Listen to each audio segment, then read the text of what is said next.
Dalam 2 pekan terakhir, kasus COVID-19 di Sumatera Selatan mengalami penurunan jumlah kasus positif.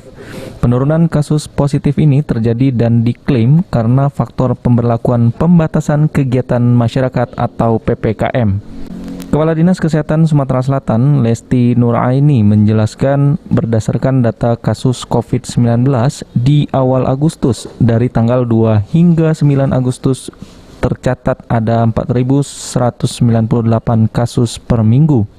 Lalu menurun di tanggal 10 hingga 17 Agustus menjadi 2.750 kasus.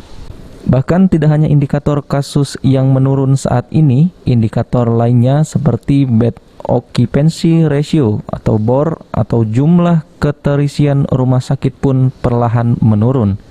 Termasuk sebaran kasus COVID-19 yang sebelumnya membuat 12 kabupaten dan kota menjadi zona merah pun kini mulai berangsur turun.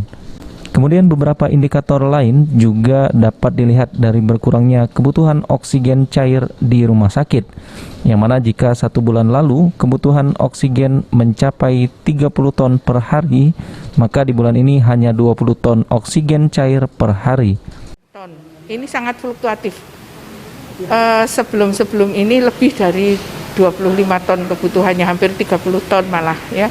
Tapi sekarang sesuai dengan penurunan BOR rumah sakit, ini kebutuhan oksigen juga berkurang. Sekarang ini berkisar 20 ton sudah cukup untuk seluruh rumah sakit di Sumsel per hari.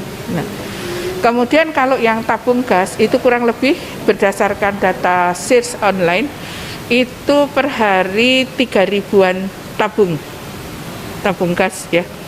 Dan ini masih sangat dibutuhkan penambahan tabung gas ini, mengingat untuk pengisian tabung-tabung ini di Pusri sekarang ini, dan jarak daripada satu kabupaten kota ke kita itu cukup jauh. Jadi memang diperlukan tabung gas yang cukup banyak, sehingga pada saat pengambilan di sini di tempat itu juga masih tersedia yang berisi.